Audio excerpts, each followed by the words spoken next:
My name is Tara. I am a 32-year-old Black woman, and I work as a senior supply chain manager in Chicago, Illinois. This is my story. Tara, regarding this batch of equipment, your quoted price is $3.8 million, but I just ran the numbers myself. For the exact same model and specifications, the market rate is only around $2.2 million. A massive discrepancy of $1.6 million. Like, that is it, a simple accounting error? Or is there some other sort of private arrangement going on here? The voice of our new supply chain intern, Taylor, rang out through the executive boardroom. It was crystal clear, carrying that specific brand of weaponized innocence and reckless entitlement that only a 20-something white girl fresh out of a top-tier university could muster. The moment the words left her mouth, the entire room went dead silent. You could hear the low, mechanical hum of the central air conditioning echoing in the massive space. Over 30 pairs of eyes instantly darted toward me, then shifted in unison toward Mr. Lawson, our VP of Operations, who was sitting at the head of the mahogany table. Taylor pushed her thin, gold-rimmed designer glasses up the bridge of her nose, the corners of her mouth twitching upward into a smug little smirk. Her face practically screamed, "I did the research, and I caught you." I leaned back in my ergonomic mesh chair, my face completely impassive, refusing to give them the reaction they were starving for. Mr. Lawson furrowed his brow, his gaze shifting from Taylor to me. "Tara," he began, his tone dripping with corporate skepticism, "you have been spearheading the procurement for this manufacturing equipment from day one. What exactly is going on here?" Before I could even part my lips to defend myself, Taylor eagerly hijacked the conversation. "Mr. Lawson, I am absolutely not targeting Tara here. I just feel like we need to be responsible stewards of company capital. Every single dollar needs to be optimized. I majored in supply chain management at Wharton. If you let me take point on this equipment acquisition, I am entirely confident I can drive the total cost down below $2.2 million. As she spoke, her eyes lit up with this desperate, pick-me energy, looking exactly like the teacher's pet, who just stole the answer from the quiet kid. Mr. Lawson sat in silence for a few agonizing seconds, tapping his index finger rhythmically against the polished wood of the table. Then he looked over at Taylor, a clear look of paternalistic approval washing over his face. It is always a good thing when our younger talent shows initiative and fresh ideas. Since you are so confident, Taylor, the procurement for this batch of equipment is officially yours to manage. Tara, please hand over all your vendor files and documentation to her." A smattering of light, sycophantic applause rippled through the boardroom. The smile on Taylor's face grew blindingly bright. She gave me this condescending little nod, her body language screaming, "Sorry, older sister, I just stole your spotlight." I just smiled right back at her. A cold, hollow smile. After the meeting adjourned, I kept my head down, unlocked my phone under the table, and sent a text to a contact saved as Mr. Sterling VP Precision Tech. The text read, "Hey Marcus, just a heads up. My company just swapped the lead on the CNC machine project. Someone new will likely reach out to you in the next 2 days." Less than 10 seconds after the message went through, my phone vibrated with an incoming call from him. I declined it, texting back that I was still wrapping up a meeting. Sterling immediately fired back 3 voice memos.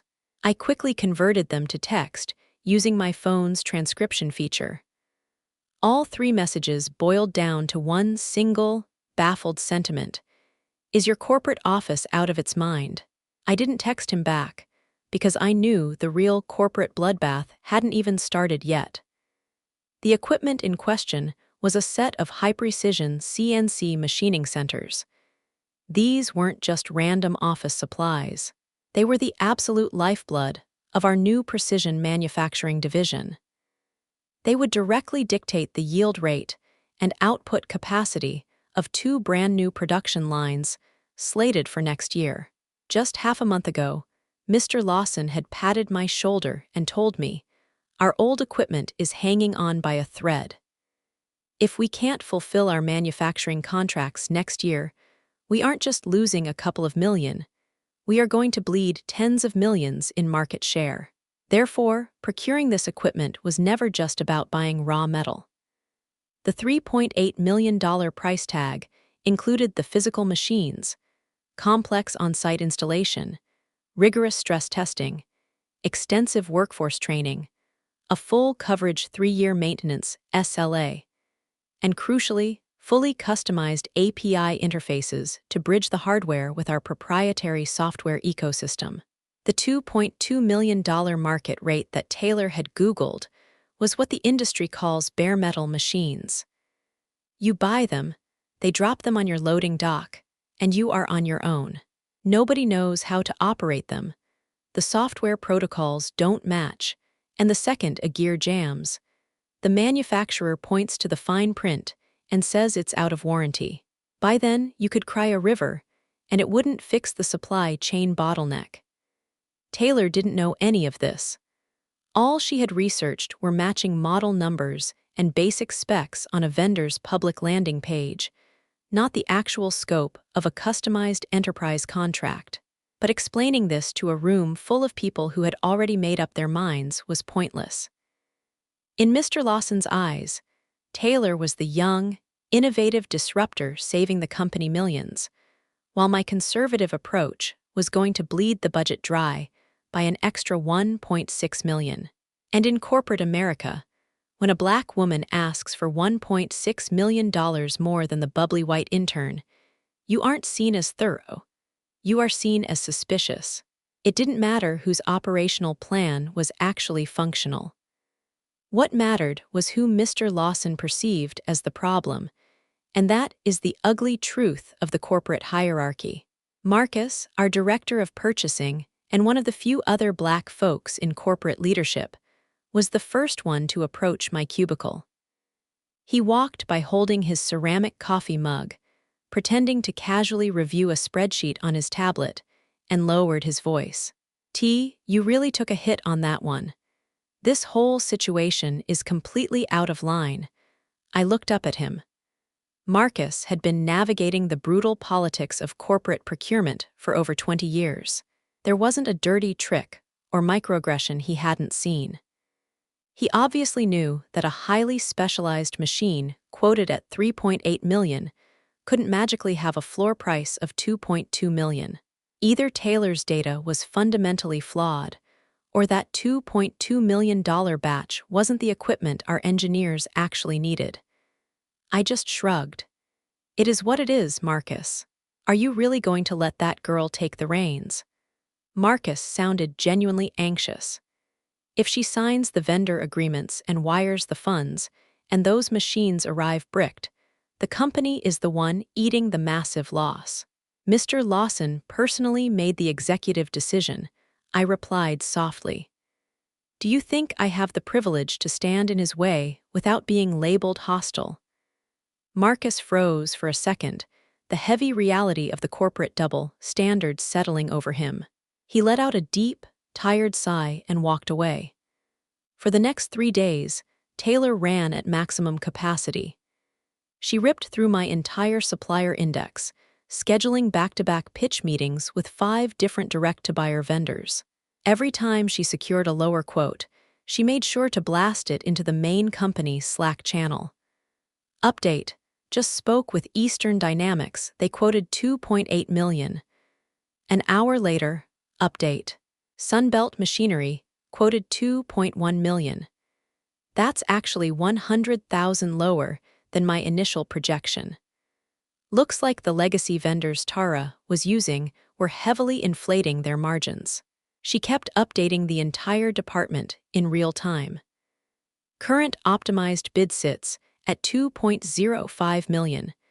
That is $1.75 million less than Tara's legacy proposal. We practically cut the budget in half, guys. The Slack channel erupted. A tidal wave of clapping emojis, Fire emojis and rocket ships flooded the screen. Taylor is a rock star, one account manager typed. This is exactly the kind of agile talent this company desperately needs, wrote another. I read every single message, my face blank, and quietly closed the Slack window.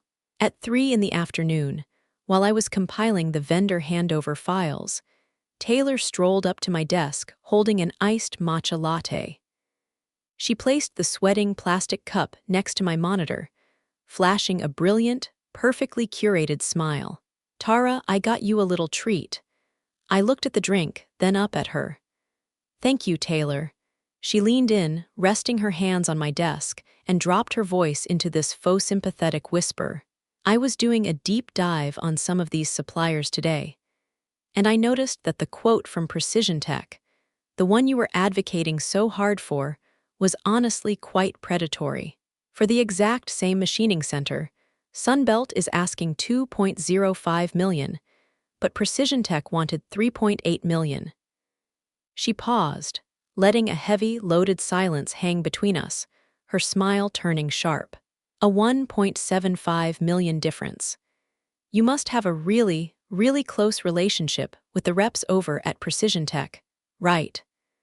I slowly put down the stack of purchase orders in my hand and looked her dead in the eye. "Are you accusing me of taking vendor kickbacks?"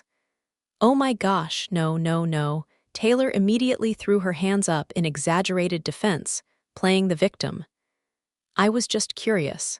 A $1.75 million discrepancy is huge. Is it really just because they overcharge?" She let the sentence trail off, but the implication hung in the air, thick and toxic. Several colleagues in the cubicles behind me practically stopped breathing, straining to hear the drama. The sound of keyboard clicking vanished entirely. I stared at Taylor's perfectly moisturized, painfully innocent face, and I suddenly felt an overwhelming urge to laugh. She truly believed she was the corporate savior, the brilliant whistleblower dragging the dark, corrupt dealings of the angry black manager into the light, saving the shareholders from a massive embezzlement scheme. But what this little Wharton graduate didn't know was that Precision Tech was the only domestic manufacturer in the high-precision CNC sector that could underwrite a comprehensive 5-year, zero-downtime warranty. That $3.8 million quote included $800,000 for bespoke API integration, $400,000 for on-site resident engineers to train our floor workers for a month, and $300,000 for structural retrofitting on our 3 legacy assembly lines. These were non-negotiable operational costs that any factory manager who had ever dealt with heavy machinery would gladly pay. Because if you didn't pay it, those machines were nothing but incredibly expensive paperweights. As for Sunbelt Machinery's $2.05 million quote, I had already directly interviewed their Midwest regional director months ago. He made it explicitly clear that price was strictly for the naked hardware. No software licenses, no operator training, no preventative maintenance. Hell, even the freight shipping was billed separately. If you actually bundled their machines with the necessary enterprise systems, Sunbelt's real price was over $4.2 million, almost $500,000 more expensive than Precision Tech. But I wasn't going to explain a single word of this to Taylor. Because in her eyes, and in the eyes of this company's leadership, I was already the villain waiting to be exposed. And when corporate America has already decided you're the villain, explaining yourself is just viewed as aggressive deflection. So, I didn't explain. I leaned back in my chair and gave her a tight, polite smile. "Taylor, if you genuinely believe the legacy suppliers are problematic, you should execute the strategy you feel is best. Mr. Lawson has already given you full ownership of this acquisition. Whatever price you lock in, whatever hardware you authorize, it has nothing to do with me anymore. But let me give you one piece of advice before you sign anything." Taylor stiffened, her fake smile faltering. "What is it?" "This equipment directly dictates the yield capacity of our 2 new production lines next year. Before you execute that master service agreement, you better read every single clause of the fine print. Thank you so much for the feedback, Tara. Her smile thinned out into a hard line. She stood up straight, brushing off her blazer. Don't worry, whatever contract I sign, I will take complete, end-to-end ownership of the results. With that, she spun on her heel and marched back to her desk. The iced matcha latte sat untouched on my desk, the ice slowly melting, pooling water on the laminate wood. Marcus peeked his head over the cubicle divider, his voice a low grumble. Didn't we run a massive technical audit on Precision Tech's gear last quarter? Sunbelt's hardware can't even hit our baseline tolerance requirements. Are you seriously not going to say anything to Lawson? I already tried, Marcus. Do you really think they are going to believe me over her? Marcus opened his mouth to argue, but the reality of the situation clamped his jaw shut. He just shook his head and disappeared back into his cubicle. That evening, Taylor dropped a massive update into the all-company Slack channel. Great news, team. Just finalized the ultimate vendor agreement with Sunbelt Machinery. We locked in the hardware at exactly $2 million flat, generating a massive $1.8 million in total cost savings compared to the legacy proposal. Management has confirmed that a portion of these savings will be injected right into our department's Q4 performance bonus pool. Let's keep pushing the envelope. The message was instantly swarmed with party poppers and money bag emojis. The thread exploded with so much praise it was genuinely nauseating to scroll through. Immediately following the hype, Taylor dropped a secondary message, a special shout-out to Tara for laying the initial groundwork and giving me the runway to really step in and optimize our spend. It sounded professional to the untrained eye, but it was pure, unadulterated corporate microaggression. Every word was a needle. The translation was clear. You were incompetent, and I fixed your mess.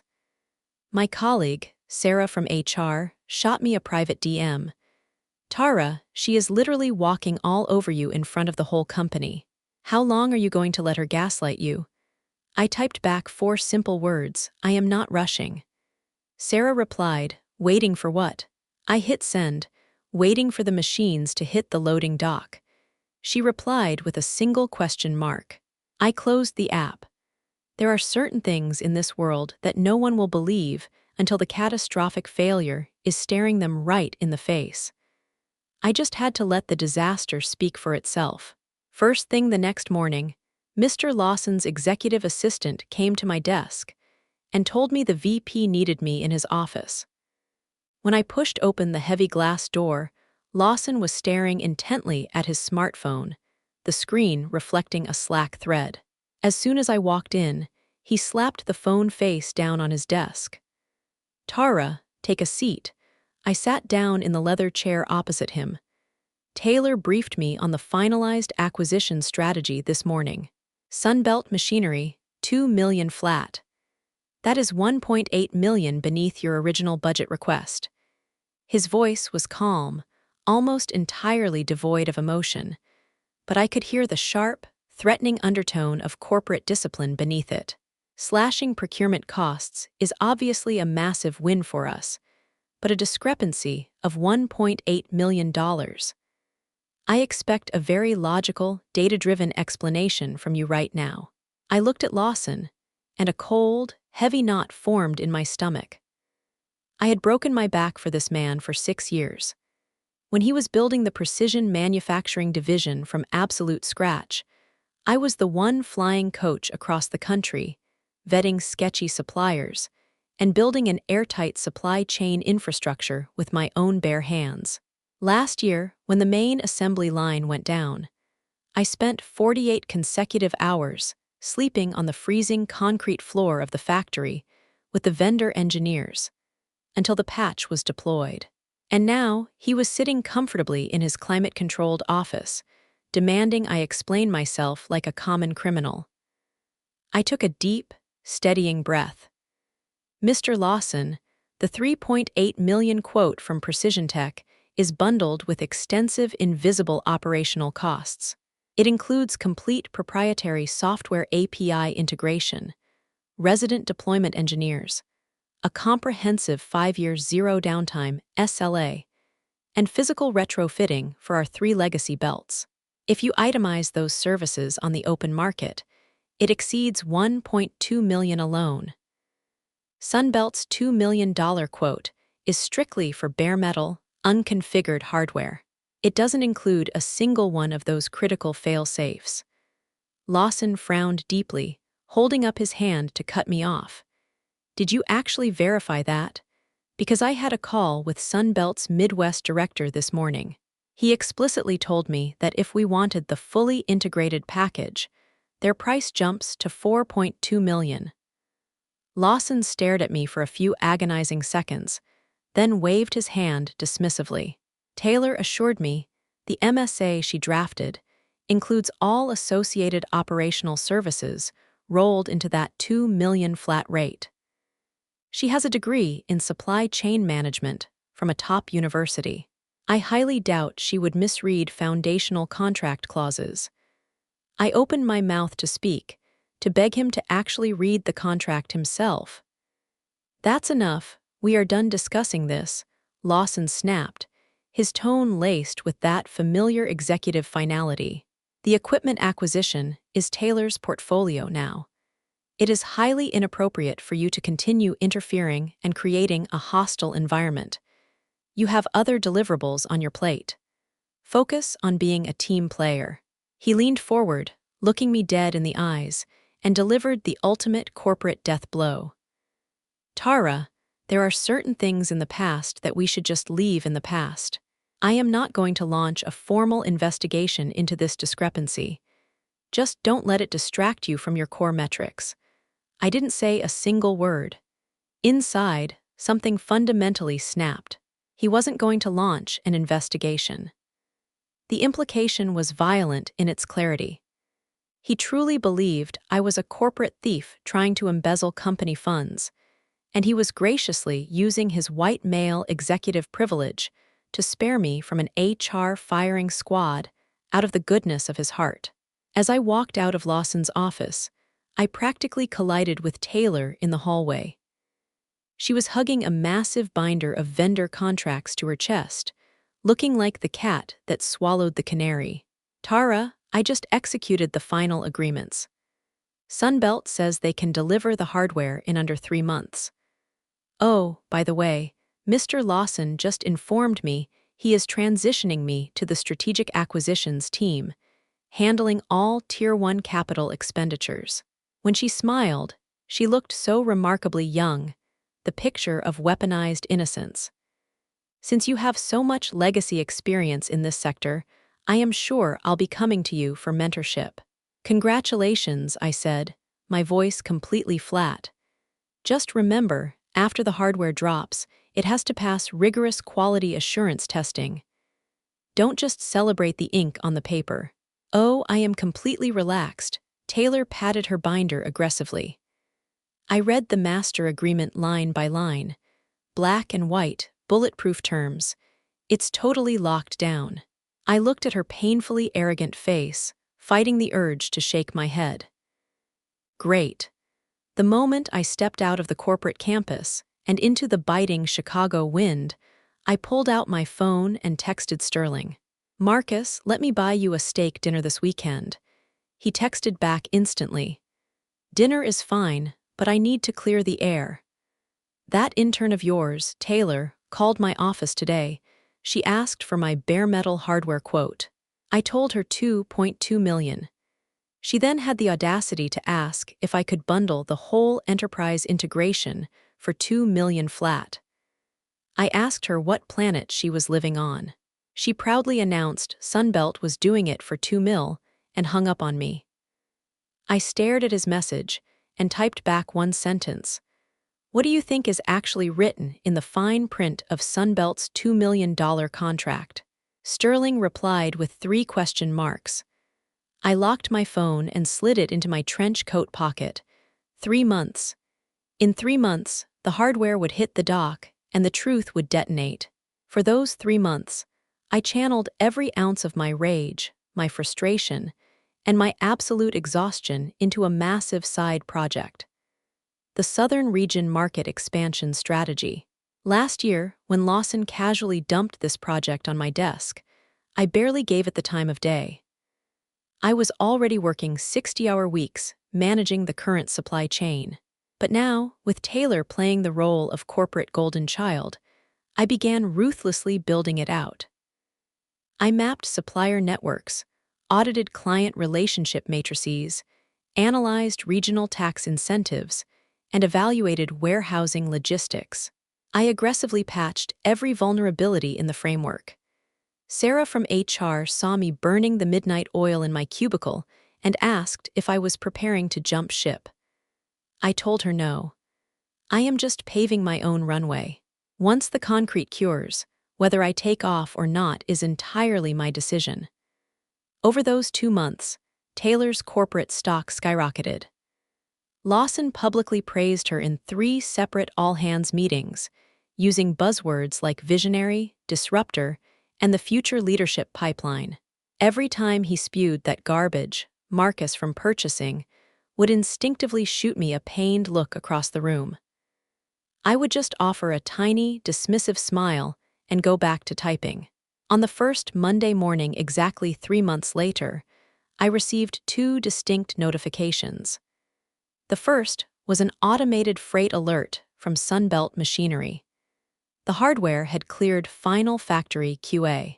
Projected arrival at the Chicago plant this Wednesday. The second was a Slack message from Taylor in the general channel. "Hey team, the new machining centers are dropping this Wednesday. Sunbelt's deployment engineers are riding with the freight to handle immediate installation and spin-up. We project full manufacturing capability by Friday. Delivering ahead of schedule so we don't keep our clients waiting." The thread was immediately swarmed. "Taylor is a god," someone wrote. I stared at the 2 messages, picked up my desk phone, and dialed Marcus's extension. "Hey Marcus, can you ensure your QA inspectors are on the dock when that hardware lands on Wednesday?"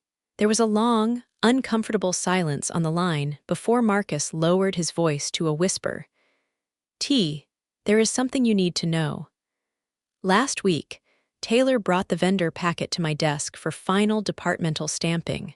She said Sunbelt required a late-stage contract addendum. I read the clause. It completely restructured the payment terms. Instead of net-60 post-QA certification, the addendum triggered an automatic 95% payout within 3 business days of physical delivery. My stomach plummeted. "Did you confront her?" "Hell yes, I did," Marcus growled. "I told her we absolutely do not release millions of dollars before the machines are even plugged in." She fed me some BS about Sunbelt having liquidity issues because the quote was so aggressively low, and they wouldn't dispatch the engineers without the funds secured. "So what happened?" I asked. She completely bypassed me. She took the addendum straight to Lawson. He signed it. Marcus exhaled sharply.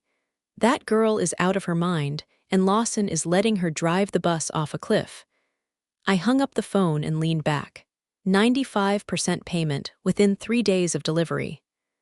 That meant the second those machines touched our concrete, $1.9 million was vanishing from our corporate accounts. If the hardware failed testing, if it was defective, it didn't matter. The money was gone, and Sunbelt held all the leverage. Early Wednesday morning, 3 massive flatbed semi-trucks idled aggressively outside the loading dock. I pulled into the parking lot at 8:30 a.m. A massive crowd of executives and floor managers had already formed a perimeter. Taylor was standing front and center, wearing a bright yellow high-vis vest over her designer blouse, barking orders at the union forklift operators with a grating, overly enthusiastic tone. "Watch the left side. Keep it steady, bring it down slow." 3 brand-new CNC machining centers heavily wrapped in anti-rust polymer and thick industrial foam, were carefully lowered onto the floor. Visually, they were massive, imposing pieces of engineering. Mr. Lawson walked down to the factory floor, his hands clasped behind his back, a rare, self-satisfied grin plastered on his face. Taylor immediately trotted over to him with a clipboard. "Mr. Lawson, 3 main drives, auxiliary tooling kits, and the automated feeder systems have all been successfully delivered. The Sunbelt engineers are en route right now. We start assembly this afternoon, stress testing tomorrow, and full production integration by Friday." Lawson nodded, actually offering a verbal compliment. "Excellent efficiency, Taylor." Taylor's smile was blinding. She shot a look directly at me. It was a look that screamed, "See, I told you I was better than you. I didn't engage. I just walked a slow circle around the machines." Visually, the casings looked flawless. The branding decals matched, the serial stamps aligned with the PO. But the hair on the back of my neck was standing up. Marcus was crouching near the base of the 3rd unit, squinting at the engraved metal specification plate. He suddenly waved me over, his voice a harsh whisper. "T, look at this." I crouched down. The serial number was definitively Sunbelt's formatting, but the alphanumeric string didn't align with their flagship models on their enterprise portal. It had an anomalous K prefix stamped into the steel. "What does the K mean?" I asked. Marcus shook his head. "No idea. I need to run this through some back-channel procurement databases." At 2 p.m., the deployment engineers from Sunbelt Machinery finally arrived. It was 2 guys, one heavyset, one painfully thin, wearing severely faded navy blue work shirts with peeling company logos. The thin guy was smoking a generic cigarette on the loading dock.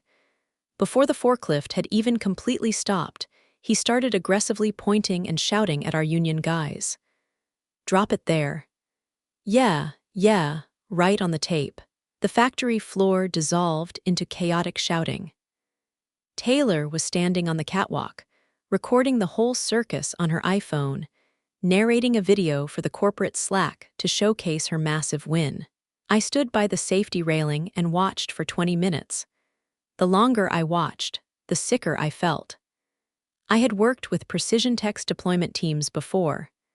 When they arrived for enterprise integration, they rolled in with Pelican cases full of laser calibration tools, digital torque wrenches, and seismic leveling instruments. Their diagnostic rigs alone filled 2 massive crates. These 2 Sunbelt guys, they each had a canvas duffel bag. They didn't even bring a dedicated diagnostic terminal. Marcus discreetly snapped a photo with his phone and texted it to me. They don't even have a specialized toolkit. Are they going to calibrate a precision CNC machine with a rusty wrench? I texted back, "Keep watching them." For the next 2 days, the 2 engineers attempted to boot up the hardware. The massive steel doors to the testing floor remained bolted shut. Taylor sent out an all-company email stating that to ensure absolute focus during calibration, non-essential personnel were barred from the factory floor. But Marcus, as the director of purchasing, had unrestricted audit clearance. He went inside for exactly 20 minutes. When he walked out, my phone buzzed. "The firmware is legacy. It's last year's build." I immediately typed back, "Are you absolutely sure?" Marcus replied, "I took a picture of the boot screen. The build number is unequivocally outdated. There is 0 API access port. Our central manufacturing ecosystem literally cannot communicate with these machines." I stared at the text message for a long time. Then I opened the Notes app on my phone and started clinically documenting every single failure point. 1.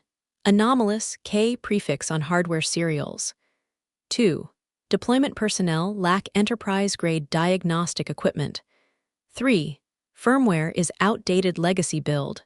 4. 0 custom API integration ports. 5. Calibration protocol violates industry safety standards. 6. Missing automated feeder sensors. 6 critical failures. I hit save. Thursday night at 8 p.m., the company's Slack erupted. Taylor uploaded a highly edited video clip with the caption, "Initial stress test successful." In the video, one of the CNC machines was spinning up. The cutter engaged a block of raw steel, the motor whining loudly, metal shavings flying. It looked incredibly impressive to anyone who didn't know manufacturing. Immediately, Lawson replied in the thread, "Phenomenal work, team." But barely 30 seconds after Lawson posted, the machine in the video let out a horrific, ear-piercing screech.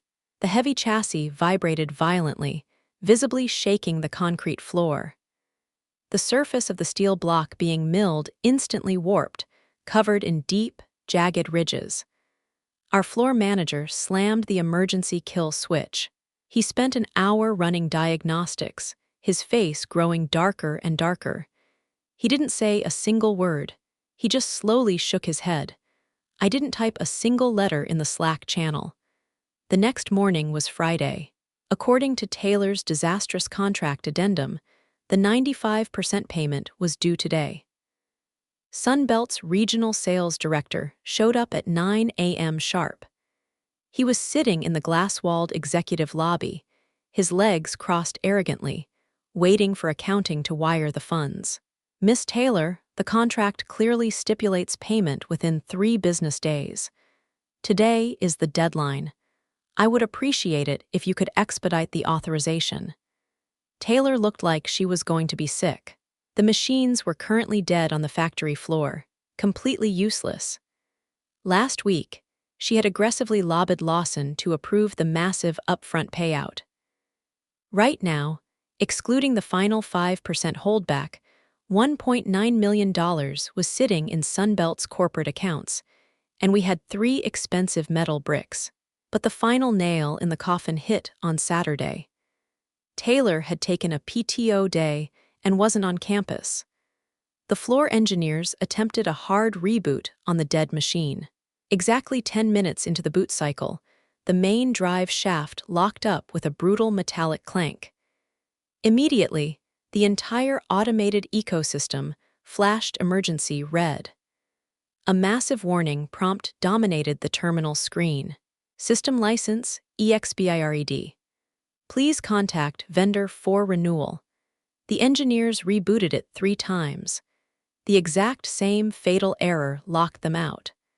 Marcus took a high-res photo of the terminal screen and dropped it directly into the all-company Slack channel with a single caption. "Can someone explain what this is?" The silence in the chat was deafening. It was absolute, terrified corporate paralysis. I sat at my home office desk, staring at the photo. System license EXPIRED. Sunbelt Machinery had never mentioned a software license. Precision Tech's hardware utilized a lifetime enterprise license baked directly into the motherboard firmware. It never expired, but Sunbelt used a third-party operating system. Their software required an annual subscription. If you didn't pay the ransom, the software bricked the hardware. The machine was dead. And the most critical detail, that enterprise software license cost $200,000 annually. 3 machines, over 3 years, was $1.8 million in licensing fees. Add that to the $1.9 million already wired, and the real cost of this acquisition was $3.7 million. Compared to my original $3.8 million quote from Precision Tech, Taylor had saved exactly $100,000. But that was strictly for the hardware and the software ransom. It completely excluded maintenance, operator training, and retrofitting. Taylor genuinely believed she had saved the company $1.8 million. In reality, she had saved a measly $100,000 while actively destroying our technical support infrastructure. In less than 3 months, the catastrophic downtime and emergency repair bills would obliterate that $100,000 and bleed us into the red. That Saturday night, I opened my LinkedIn profile. I drafted an incredibly detailed, anonymous-style industry article titled, "The False Economy of Aggressive Procurement: How Saving Money Can Bankrupt Your Supply Chain." I didn't publish it. I just saved it to my drafts. My LinkedIn had over 8,000 highly engaged industry connections, mostly senior supply chain executives and VC tech bros. If I hit publish, anyone adjacent to Sunbelt machinery would see it instantly. But the timing wasn't right yet. My phone rang at midnight. It was Mr. Lawson. "Tara, how much do you know about the Sunbelt hardware situation?" His voice was incredibly ragged, heavy with a suffocating exhaustion I had never heard from him before. "Mr. Lawson," I replied, staring at my ceiling. "Does discussing this right now actually fix anything?" The line was dead silent for a long time. "You knew this was going to happen from day one, didn't you?" I didn't answer him. Some questions don't require an answer. The silence is the conviction. "Be in my office first thing Monday morning," he finally said, and abruptly hung up. I barely had time to put the phone down before another text notification lit up the room. It was from Julian, my contact over at Precision Tech. "Hey Tara, I heard through the grapevine that your new intern completely nuked your supply chain. You know that K-series hardware Sunbelt shipped you? Those are refurbished warehouse returns. Their microscopic tolerance levels are mathematically worse than our cheapest entry-level units. Did you guys know that?" I stared at the screen, a heavy, suffocating pressure building in my chest. Refurbished scrap. Taylor had forced the company to buy refurbished trash masked as cutting-edge technology. The software was rented, there was zero service SLA, and the engineers were incompetent hacks who didn't even own a torque wrench. And yet, months ago, she had stood in front of the entire executive board, weaponizing her privilege to accuse me of financial mismanagement.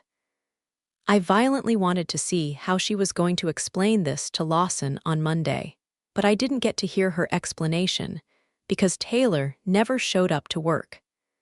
At 9:30 a.m. on Monday, I was sitting in Lawson's office.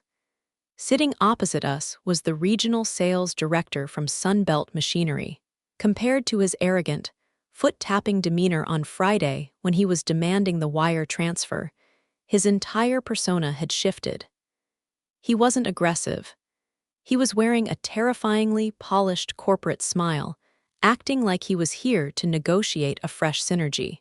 "Mr. Lawson, Tara, the situation is incredibly straightforward. The master service agreement your company executed explicitly outlines the software-as-a-service licensing model. All operational clauses are thoroughly documented in the addendum. Regarding the mechanical tolerance issues, we strictly guarantee that the hardware passed our internal factory benchmarks before freight. It meets all foundational industry baselines. If your engineers feel the output is suboptimal, you are more than welcome to hire an independent third-party auditor. We will fully comply with their investigation." He paused, his smile hardening into a wall of legal immunity. "A contract is a contract. We executed our obligations to the letter." Taylor wasn't in the room to defend her disastrous paperwork. Lawson's face was an unnatural shade of gray. He was practically vibrating with rage, but he had absolutely no target to direct it at. Attack the Sunbelt director. The guy had an ironclad contract signed by Lawson himself. Attack Taylor. She had literally ghosted the company. Attack me. He couldn't. Every single catastrophic failure traced directly back to his own executive override. He had to swallow the poison. I slowly stood up and looked down at the Sunbelt director. "Director," I said, my voice cold and flat, "what exactly does the K prefix on your serial numbers designate?" The polished smile flickered for a fraction of a second. "That is simply an internal warehouse routing code. It possesses zero external significance." "Is that right?" I pulled out my phone, navigated to my photo gallery, and dropped it heavily on the desk in front of him. This is a screenshot of Sunbelt's internal vendor catalog from last fiscal year. It explicitly defines the K prefix as refurbished/recycled hardware inventory. Would you like me to cast this to the monitor so Mr. Lawson can read the fine print? The director's face drained of color. He shot out of his chair. Tara, this is a gross misrepresentation. I cut him off. Save the defensive posturing for our corporate counsel. It is Monday morning, and we have operational logistics to salvage. I turned on my heel and walked out of the office. Behind me, I could hear the panicked voice of the Sunbelt director pleading, "Mr. Lawson, I am certain we can mediate a solution here." I didn't look back. By that afternoon, the news about Taylor had violently ripped through the corporate grapevine. She had jumped ship. Leveraging her massive $1.8 million cost reduction victory, she had aggressively pivoted into a mid-level procurement manager role at a rival tech firm. She had literally used our impending bankruptcy as a stepping stone to a promotion. I was standing in the break room with Marcus, brewing a cup of terrible drip coffee, when he told me. The kid bolted before the bomb even went off. Marcus sneered, shaking his head. Left us holding a multi-million-dollar bag of burning garbage. I didn't say anything. I just picked up my mug and walked back to my desk. The second I sat down, my desk phone lit up. It was Lawson. Tara, my office. Now, when I walked in, it was just the two of us. Compared to 3 days ago, Lawson looked like a ghost. He had aged 5 years over the weekend. Deep, bruised bags hung under his eyes. He stared at me for a painfully long time before speaking. The Precision Tech vendor agreement. Do you still have the leverage to execute it? I remember it, I said, keeping my face blank. $3.8 million for the full enterprise rollout.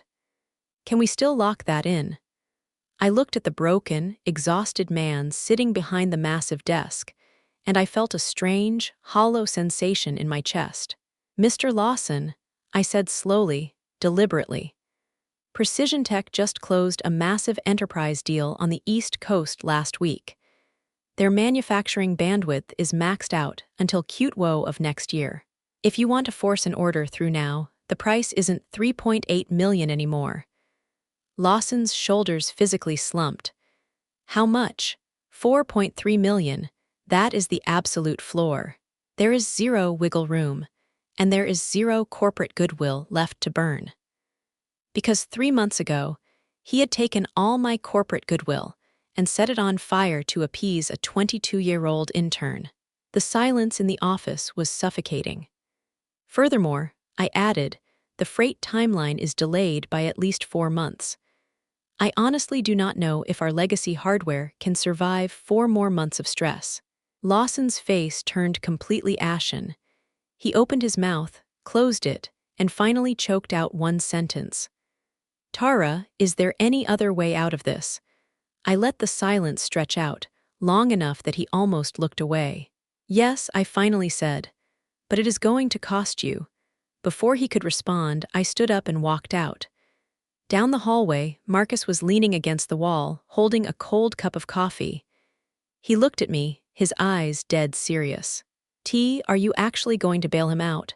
I laughed, a sharp, bitter sound. Marcus, do you really think I am doing this to save him? Marcus blinked, confused. I didn't wait for him to process it. I walked back into my office and closed the door.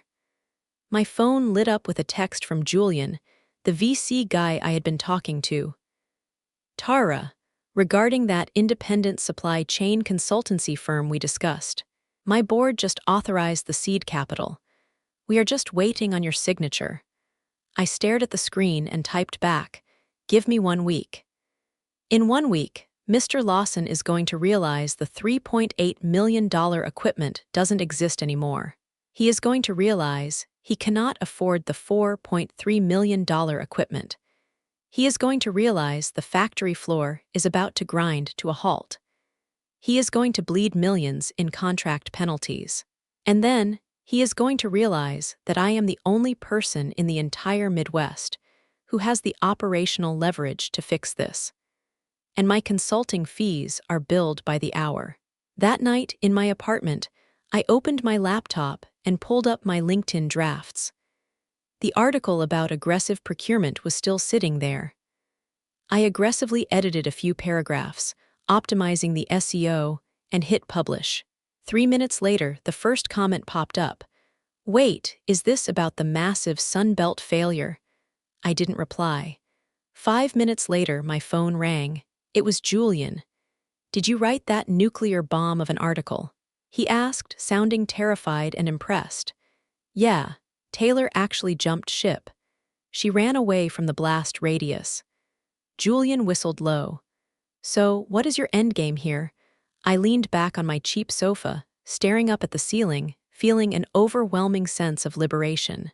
Julian, do you remember what Precision Tech's original quote was? 3.8 million, he replied. Right. But what nobody in my corporate office knows is that 3.8 million was never their absolute floor. Julian went quiet. You mean? I negotiated them down to 3.5 million over a brutal 3-week sprint. I literally had the drafted contract sitting on my hard drive. So what happened? Taylor stood up in front of the entire executive board, accused me of embezzlement, and demanded to audit my vendor pipeline. I laughed softly. So I let her audit it. That night, I scrolled through my encrypted files and found a screenshot of the draft agreement from 3 months ago. Precision Tech's corporate logo sat at the top, the watermarked signature line at the bottom, and right in the middle, the finalized total, $3,500,000. It was literally $200,000 cheaper than Taylor's catastrophic Sunbelt failure. At 9 a.m. on Monday, Taylor was likely walking into the lobby of her shiny new corporate gig, totally oblivious to the absolute hellfire she left behind. She had a bullet point on her resume claiming she saved a company $1.8 million, a lie she would probably ride for the next 5 years. She spent months weaponizing her privilege, gaslighting a senior black woman, and tearing apart a functional supply chain to look like a genius. Her final optimized cost was $3.7 million, and the woman she had publicly humiliated had already secured the real hardware for $3.5 million. The only thing Taylor successfully saved was the company's trajectory towards bankruptcy. I sat in my living room until the sun came up, staring at the $3.5 million contract. Then I texted Julian, "Are we still on for today?" He replied instantly, 10 a.m., 26th floor, Liberty Tower. My assistant will badge you up. I checked my watch. 8:45 a.m. Plenty of time to shower, grab a massive iced coffee, and mentally weaponize the last 3 months of corporate abuse. The woman staring back at me in the bathroom mirror looked different. 3 months ago, I was Tara, the exhausted manager getting tone-policed by a VP because a white intern cried crocodile tears over a budget. Now I was Tara, holding a proprietary vendor monopoly, armed with an ironclad business model, and backed by a viral LinkedIn post that was currently sitting at 500,000 impressions. I arrived at the Liberty Tower exactly on time. Julian was already sitting in the executive lounge, 2 black coffees on the glass table. "Didn't sleep?" he asked, sliding a cup toward me. "Slept 3 hours. It's fine," I replied. He didn't waste time. He pulled a thick legal binder from his briefcase. The supply chain consultancy platform. The board approved $5 million in seed funding for a 15% equity stake. The only caveat is you have to exit your current role and commit full-time immediately. He watched my face closely, looking for hesitation. I didn't open the binder. Instead, I slid my phone across the table, displaying the $3.5 million Precision Tech contract. "Julian, let me tell you a story." I walked him through every excruciating detail of the last 3 months. The boardroom coup, the gaslighting, the weaponized incompetence, the refurbished machines locking down the factory floor, the late-night phone call from Lawson begging for a lifeline. Julian listened, absolutely silent. "So, where does your company stand right now?" he finally asked. 3 dead machines, an expired software license, a legacy system that will fail in 4 months, a supply chain bottleneck that will cost them $30 million in cone deliverables. And your VP knows he caused this. He knows, but he is legally and financially paralyzed. Julian took a slow sip of his coffee and smiled. "So you didn't come here to sign my term sheet. You came here to tell me exactly how you are going to financially ruin the man who tried to ruin you." I smiled back. "I love talking to VCs. You skip all the moral posturing." "Julian, I want to build this consultancy, but I am not leaving my current company until I finish this war. When the dust settles, I will sign your term sheet." Julian looked at me with the cold, calculating gaze of a predator evaluating an apex asset. "How long do you need?" "1 month. Done." He snapped the binder shut and extended his hand. "Tara, my investment thesis is simple. I back founders who can get dragged through the mud and still figure out how to buy the swamp. You are worth the wait." When I stepped out of Liberty Tower, the freezing air hit my face, and I breathed it in like oxygen. My phone vibrated. It was Marcus. "Get back to campus right now. Sunbelt's corporate counsel just showed up. They are sitting in Lawson's office, and they are demanding an integration ransom." I flagged down a taxi. 20 minutes later, I shoved open the heavy glass door to Lawson's office. There were 6 people inside. Lawson looked like he was attending a funeral. Taylor, somehow dragged back into the building, was huddled in the corner, literally shrinking into the drywall. 3 executives from Sunbelt were sitting on the leather couches. The man in the center, wearing a bespoke navy suit, was calmly reviewing a master contract. "Ah, Tara. So glad you could join us," Lawson croaked, his voice barely functional. The man in the navy suit looked up, his eyes sweeping over me dismissively. "I am Mr. Vance, lead counsel for Sunbelt Machinery." He spoke with the slow, condescending cadence of a lawyer who knows he holds all the cards. "We are here to clarify a fundamental contractual obligation. According to Section 11M of the executed MSA, the 3 CNC units were delivered in their baseline configuration.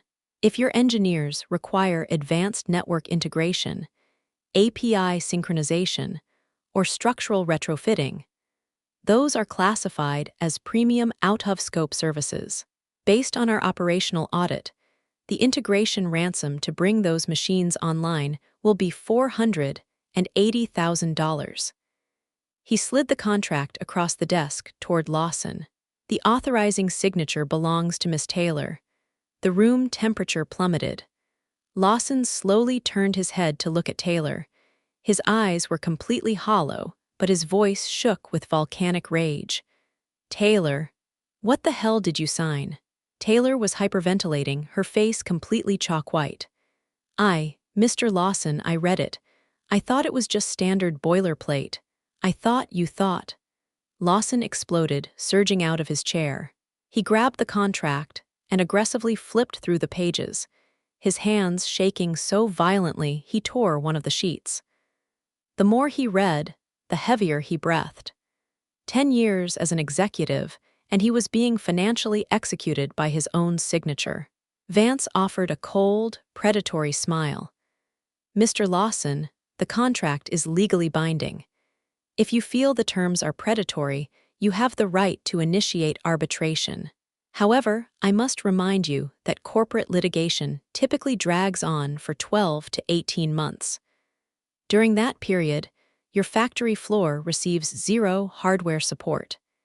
He was driving the knife directly into the company's heart. 18 months. The factory would collapse in 4. Lawson slowly sank back into his chair, utterly defeated. The silence in the office was deafening. I broke the silence, "Mr. Vance." I stood up and took a manila folder from Marcus. Before we authorize a $500,000 ransom, I think Sunbelt needs to address a massive compliance failure. I slapped a glossy photograph onto the desk. It was the internal Sunbelt catalog. Look at the red circle. The K serial prefix denotes refurbished, recycled inventory. The polished corporate arrogance completely vanished from Vance's face.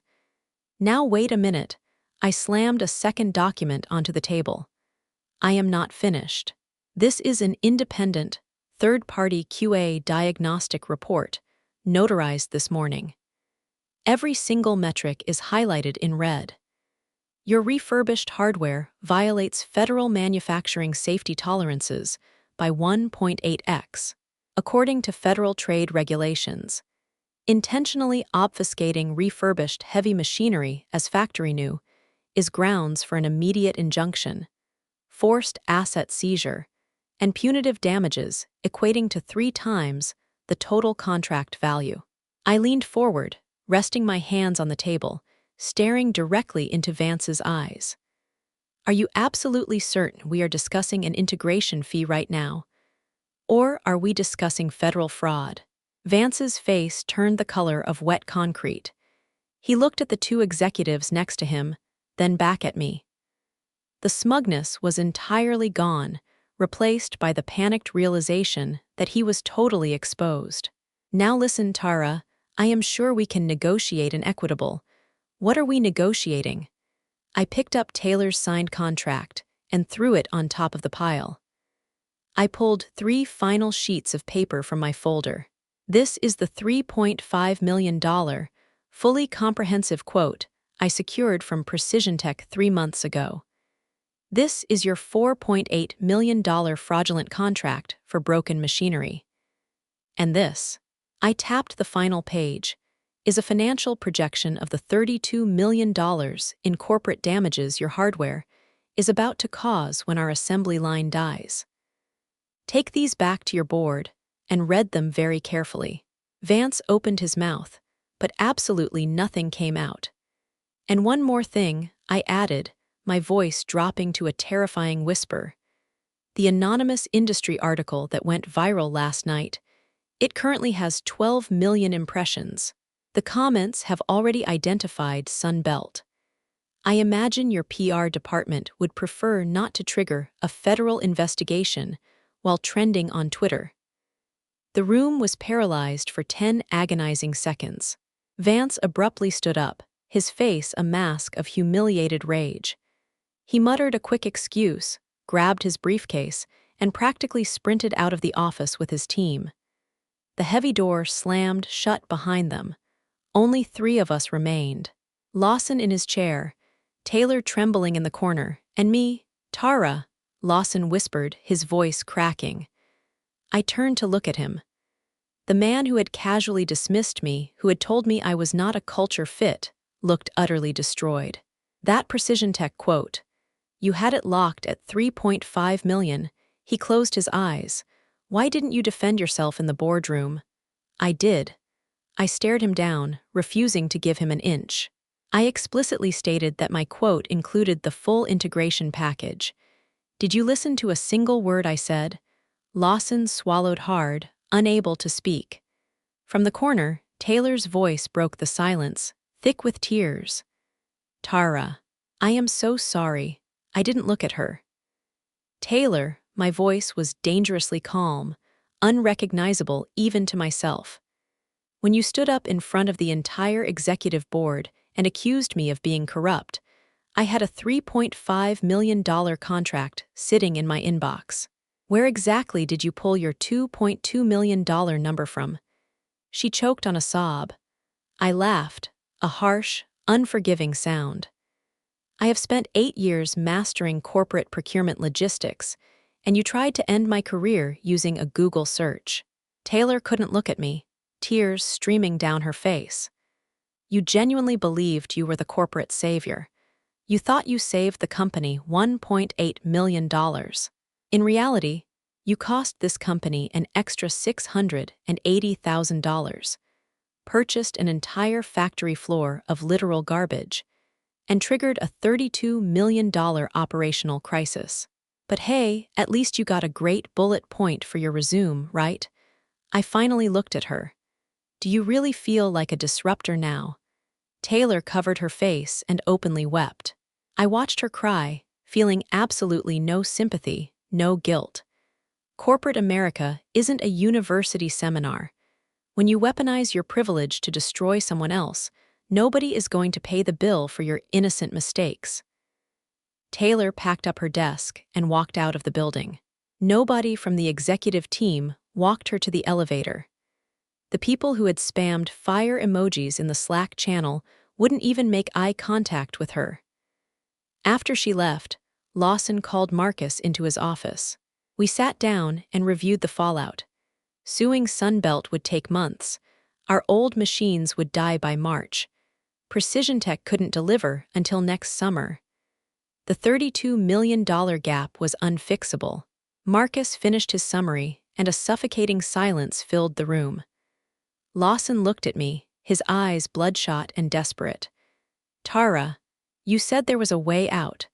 I looked at the broken VP, remembering how easily he had thrown me to the wolves. Precision Tech has a floor model fleet, I said slowly. They use them for trade shows, exact same specs. They have barely been turned on. They can ship them in 6 weeks. Lawson's head snapped up, hope flooding his eyes. How much? 3 million flat. His entire body relaxed. Have you secured them? No, I said coldly. Because securing trade show inventory requires direct authorization from the regional VP of Precision Tech. A mid-level manager like me doesn't have the clearance. But you know him, Lawson pleaded. You've worked with him for years. I can get them, I cut him off. But I have conditions. Lawson nodded frantically. Name them. First, I will not be managing this acquisition internally. I am transitioning to an external consultant role. My firm will bill the company at an industry premium hourly rate. Second, the Sunbelt lawsuit is handled entirely by corporate legal. 0 internal mediation. Third, I looked him dead in the eyes. I want you to call an all-hands meeting, stand in front of the entire company, and publicly admit that you were wrong, that Taylor was incompetent, and that you owe the survival of this company entirely to me. The silence in the office was deafening. Admitting fault publicly, destroying his executive ego in front of hundreds of employees, it was a fate worse than death for a corporate VP. I closed my folder. If you can't stomach it, that's fine. I have a secondary option. What? Lawson asked quietly. I resign right now. The words hit him like a physical blow. He stared at me, his mouth opening and closing. He knew I wasn't bluffing. I was giving him a choice. His ego or his company. Okay, he finally whispered, his head dropping. I agree. The following Monday, the main conference hall was packed beyond capacity. People were standing in the aisles. Everyone knew a bloodbath was coming. When Lawson walked up to the podium, his knuckles were white as he gripped the microphone. We are here today to discuss the recent equipment acquisition.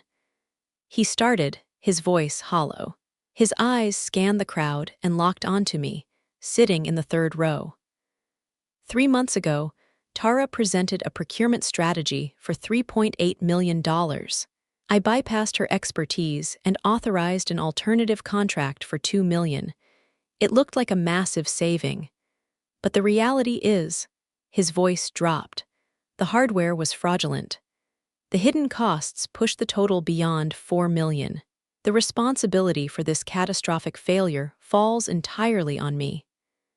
I failed to support my senior staff, I failed to vet the vendor, and I endangered millions in client contracts. The room was so silent you could hear people breathing. The colleagues who had worshipped Taylor, who had whispered about my kickbacks in the break room, were all staring at their shoes. Sarah from HR grabbed my hand and squeezed it tight. I just gave her a small smile. Effective immediately, Lawson continued, taking a deep breath. Tara is being promoted to Senior Director of Supply Chain, and she will simultaneously serve as our principal external systems consultant. He looked at me. Tara, do you accept? I looked right back at him and gave a single, slow nod. When I walked out of the building that night, the cold wind hit my face. The campus looked exactly the same as it had for 8 years, but everything had fundamentally changed. My phone buzzed. A text from Julian. I saw the live tweets from your all-hands meeting. You absolutely gutted him. I texted back a smiling emoji. What about our contract? He asked. Next week, I replied. I walked toward my car, the gravel crunching under my boots. Tara. Lawson was jogging across the parking lot, holding a thick envelope. This is for you. I opened it under the harsh yellow glow of the street lamp. It was a massive corporate bonus check. Attached was a memo. Official authorization of executive directorship. Lawson looked at me, a complex mess of regret and fear on his face. Are you going to stay? He asked softly. I didn't answer. I slid the envelope into my bag, offered him a polite, icy smile, and walked to my car. When I got home, I opened my laptop. The LinkedIn article had crossed 3 million views. My inbox was flooded with hundreds of messages. Supply chain managers sharing their own horror stories. Headhunters begging for a phone call. I scrolled until I found a message from a senior tech journalist at a massive financial publication. They wanted an exclusive interview about corporate gaslighting and supply chain fraud. I stared at the request, then opened my chat with Julian. Julian, before we sign the seed funding paperwork on Monday, I need to do one last thing. What? He replied. I want to make sure every single arrogant, privileged corporate climber in this industry understands a fundamental truth. There are budgets you cannot cut, expertise you cannot fake, and Black women you absolutely cannot try to destroy. Julian sent a voice memo. I tapped play. You know what I love about you, Tara? You never throw the first punch. But when someone brings a fight to your doorstep, you salt the earth so nothing ever grows there again. I laughed and closed the laptop. The city skyline glittered outside my window. I thought about Taylor, standing in that boardroom 3 months ago, demanding to know where $1.6 million went. I didn't answer her then, but now 3 million people knew the answer. A year later, Julian's VC firm officially launched my supply chain consultancy. The seed round closed at $5 million. 3 months later, our Series A valuation 4x'd. I personally led the restructuring for our flagship client, slashing their operational waste by 22% while actually improving vendor relations. Late one night, sitting in my massive corner office overlooking the Chicago River, my phone buzzed with an unknown number. Tara, it's Taylor. I paused. I read that financial magazine interview. You didn't use my name, but everyone in the industry knows it was me. My new company found out. I got fired last month. I can't even get an interview anywhere. Do you hate me? I stared at the text. I typed and deleted, typed and deleted. Finally, I sent 3 words, it's just business. She replied instantly, thank you. I am so sorry. I didn't text back. I walked over to the floor-to-ceiling window, looking at my reflection in the glass. The woman looking back was sharper, colder, and endlessly more powerful than she was a year ago. It wasn't about hate. It was about knowing my exact market value and knowing exactly who was worth my time. Julian posted a photo on Instagram of our latest client acquisition. The caption read, "Amateurs calculate the cost. Professionals calculate the consequences." I liked the post, set my phone face down on the mahogany desk, and turned off the lights. Tomorrow, there were new contracts to draft, new executives to terrify, and a whole new empire to build. But tonight, the ledger was finally balanced.